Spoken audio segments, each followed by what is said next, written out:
Welcome back to my channel, Celebes. Please share and subscribe and press the bell icon for new updates. Mel Brooks made his fortune making people laugh, but it wasn't always easy. Now at 98 years old, he's sharing his secrets. And what he tells us isn't just about jokes. It's about Dom DeLuise bursting into giggles before they even started filming.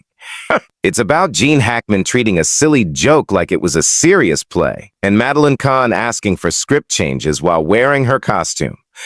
It's about Richard Pryor writing amazing stuff but never getting to be in the movie. It's about Cloris Leachman ignoring every note he gave her, and Anne Bancroft, the woman he loved most, looking him straight in the eye and saying, "Really?" These were famous actors, and they almost drove him crazy. Dom DeLuise was the man who laughed way too much. Mel Brooks knew how to handle crazy situations. He built whole careers on messy, wild comedy. But nothing got him ready for the craziness of working with Dom DeLuise. The movies they made together were incredible. Silent Movie, History of the World Part 1, Spaceballs, and Robin Hood Men in Tights. But behind all the laughing, Mel was slowly going nuts. His problem wasn't that he thought he was better than everyone. It wasn't that he was lazy. It wasn't even that they disagreed about the movies. It was his laughing, his own laughing. His own laugh. Dom couldn't stay serious in his character for more than a few seconds without cracking up. Sometimes he'd start laughing before they even started rolling the cameras. Mel once said it was like trying to direct a kid who couldn't stop giggling. You'd yell, "Action!" And Dom would already be gasping for air, hiding behind his hands with his shoulders shaking. Mel wasn't kidding when he said they had to film scenes 5, 10, even 15 times just to get one good take. The worst moment, or maybe the one nobody could forget, happened during History of the World Part 1. Dom had just one line to say. That's it. But Madeline Kahn, who was always secretly causing trouble, raised her eyebrow from across the room. Dom completely lost it. He collapsed and laughed for 45 minutes while everyone just stood around waiting, totally tired out. Mel never forgot that day. He never forgave it either. But he also never stopped hiring Dom for his movies. Because once you got past all the laughing, once Dom finally made it through a scene, it was pure gold. His timing was natural, like he was born knowing when to be funny. He wasn't really acting so much as just being himself in a world made completely from funny ideas. Mel understood that. That's why, even after promising he'd never do it again, he always brought Dom back for the next movie. When they weren't filming, their friendship was just as wild and crazy. Dom would show up to the movie set with homemade pasta he made himself, feed all the workers, tell stories, and crack jokes. He was impossible to control, but impossible not to love. Mel, who loved everything to be perfect and well-timed, could never understand how someone so messy could be so perfect when the cameras rolled. He was annoyed by that, but he respected it even more. Years later, when looking back at all the movies he made, Mel didn't hesitate when someone asked who drove him the most crazy on set. Dom, he said. I hated working with him, and I miss him every day. It wasn't real hate like when you can't stand someone. It was frustration that came from caring about someone too much. It was the kind of creative suffering that only happens when you love someone too much to fire them. Dom ruined scenes by laughing, but he saved the whole movies by being amazing. Madeline Kahn was the smart actress who questioned everything. If Dom DeLuise was the funny guy who couldn't keep a straight face, then Madeline Kahn was like a storm disguised as a fancy lady. From Blazing Saddles to Young Frankenstein, High Anxiety, and History of the World Part 1, she was the heart of Mel's most loved movies. And yet, she was the one who most often made him wonder if he was even the boss. Madeline didn't just act in the movies. She took everything apart and studied it. She came to the movie set not to follow directions, but to challenge them.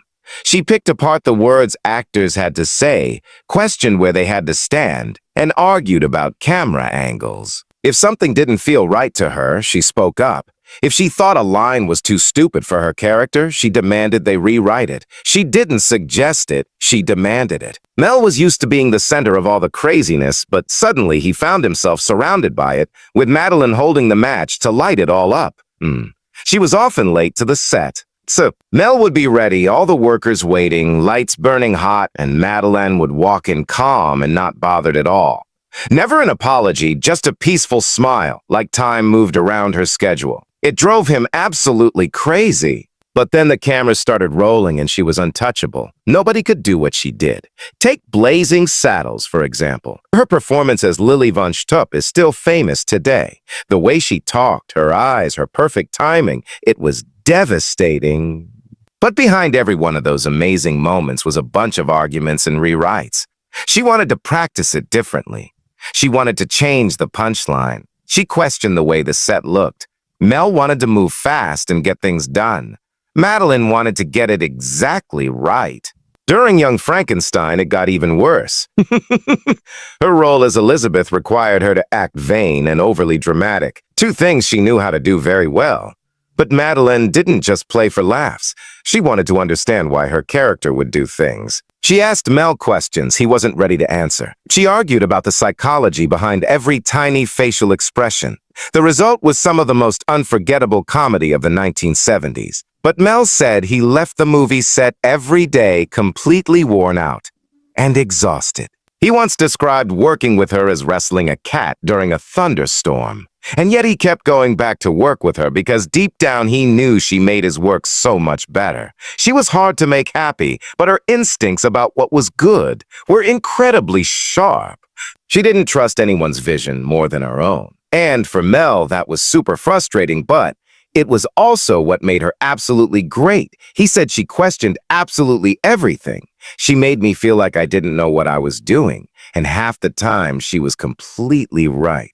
Gene Hackman was a serious actor in a comedy world. Mel Brooks didn't often work with actors like Gene Hackman. He was serious, professionally trained, and had won an Oscar. He was a man who came from the world of the French Connection and The Conversation, not the world of fart jokes and silly horses falling over. But in 1974, during the making of Young Frankenstein, Jean asked to be in the movie. He didn't ask through his agents or movie studios, but directly through his friend, Gene Wilder. Hackman had seen Wilder's early scenes and was really interested. He wanted to try comedy, even if it was just one time. Mel was shocked. What was Gene Hackman doing wanting to be in a Mel Brooks comedy? But how could he possibly say no to such a famous actor? The result was one single unforgettable scene. Hackman played the blind hermit who offers soup and cigars to Frankenstein's monster. On paper, it was short, silly, and just a throwaway gag. But Hackman approached it like it was Shakespeare. He memorized every single beat and movement. He wanted time to rehearse. He wanted to have discussions about what motivated his character. Meanwhile, all the other actors were improvising, laughing, and changing their lines in the middle of filming. Mel, who lived off that wild energy, suddenly had to completely switch gears. The movie set slowed way down. The whole feeling in the air changed. Hackman's performance was absolutely perfect, but getting there wasn't easy at all. Mel remembered how Hackman stood completely quiet when other actors broke character and started laughing. He wasn't amused by it, just patient in a way that made everyone feel like they were wasting precious time. Every ruined take because of laughter earned a look from him. Not angry, but firm. A look that said, some of us actually came here to work seriously. Mel said later, directing Gene Hackman was like trying to play jazz music with someone who brought a metronome to keep perfect time. It wasn't tension in the explosive, angry sense. No yelling, no tantrums, just two professionals with completely different ways of working, trying to meet somewhere in the middle. They never worked together again after that. Not because of bitterness or hard feelings, but because they understood each other. It just wasn't a good fit. Mel needed actors who got excited and energized by disorder and chaos. Hackman needed a plan and a script that didn't change every single hour. Still, Mel never forgot that one scene. The way Hackman poured his whole self into such a ridiculous role and made it absolutely sing with life. He said, "We were completely different animals." But that day, in that one scene, it actually worked perfectly. Cloris Leachman was the woman who refused to obey anyone. Cloris Leachman wasn't rebellious in the loud, obvious way. She didn't scream or storm off the movie set in anger, but she had her own special kind of defiance. It was quiet, never-ending, and completely impossible to ignore. Mel Brooks called her one of the most talented actors he ever got to direct. He also said she gave him more headaches than almost anyone else he worked with. Their first big collaboration was Young Frankenstein, where she played Frau Blucher, the housekeeper whose very name made horses shriek with fear. The role was bizarre, weird, and completely unforgettable. But behind the scenes, Cloris pushed back on almost everything Mel wanted. Mel would give her direction, and Cloris would stare at him in complete silence. Then she'd ask why. Not with a bad attitude, just with genuine conviction that she needed to understand. She needed to believe it made sense. If she didn't believe it, she absolutely wouldn't do it.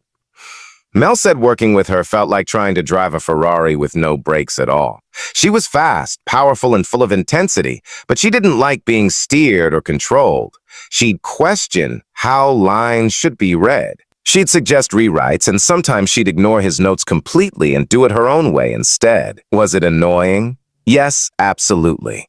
But the takes often turned out so much better when she did that. During High Anxiety, where she played the cold, terrifying Nurse Diesel, the exact same thing happened all over again. Mel had imagined the character as exaggerated and completely unhinged.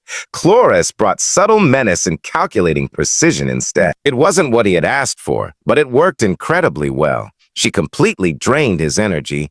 Mel said that after a full day of filming with Cloris, he needed to take a nap just to recover from the exhaustion. But she never phoned it in or was lazy. She always came prepared, passionate, and completely unwilling to settle for good enough.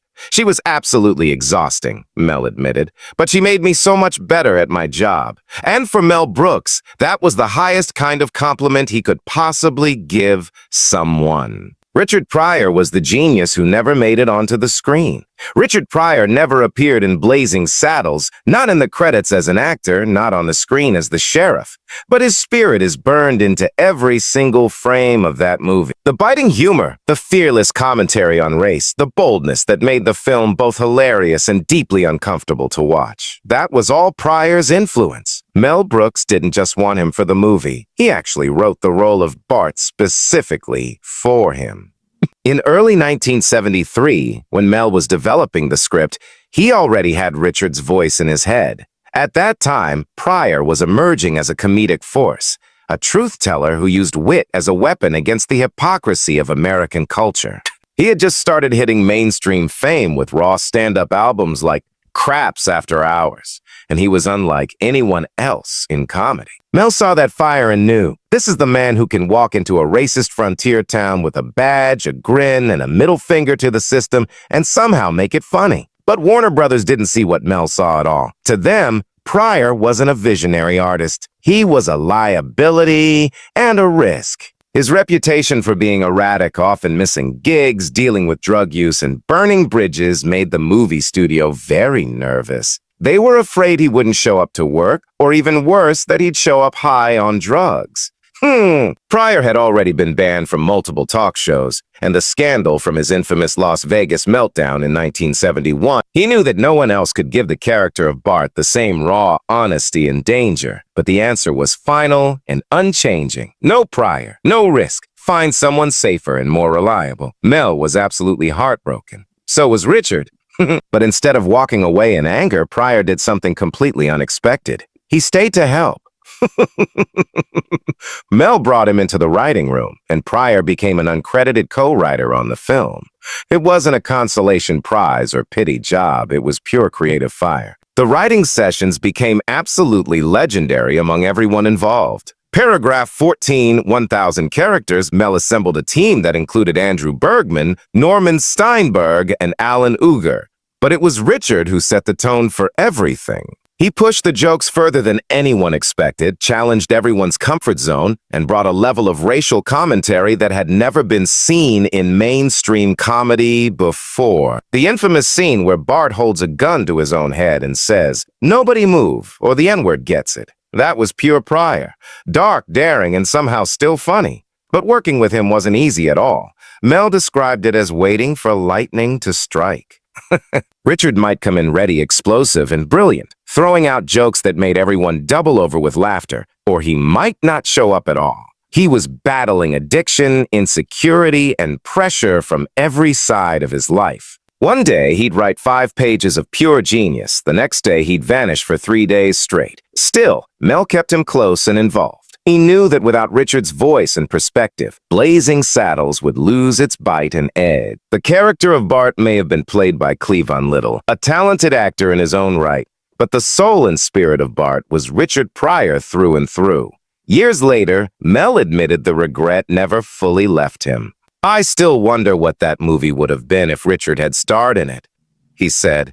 "We lost something important not having him on camera, but we kept his fire in the script. He gave me lightning, and I just tried my best to catch it." In a bittersweet twist of fate, Blazing Saddles went on to become a cultural milestone and classic. But the man who helped make it truly revolutionary remained just out of frame, invisible to audiences. Pryor would go on to star in his own films later, Silver Streak, Stir Crazy, The Toy, but none of them carried the same kind of sharp satire he forged with Mel in that writing room. Anne Bancroft was the one who knew him too well. With Anne Bancroft, there was no pretending, no director's charm, no creative bluffing or tricks. She was Mel Brooks's wife and the only actor who truly knew when he was completely full of it.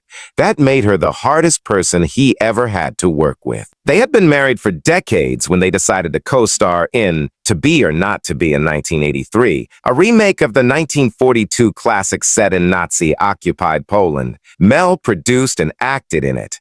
Anne took the lead female role. It should have been simple, familiar territory for both of them, but nothing about working with Anne was ever simple. On the movie set, she didn't treat him like Mel Brooks, the famous director. She treated him like Mel, the regular man who forgot to take out the garbage, the man she argued with over burnt toast at breakfast. She questioned absolutely everything he did. If a line didn't ring true to her, she said so immediately. If his direction felt vague or unclear, she called him out on it right there in front of everyone watching. Mel joked that no studio executive had ever made him sweat the way Anne did, with just one eyebrow raise and the single word, "Really?"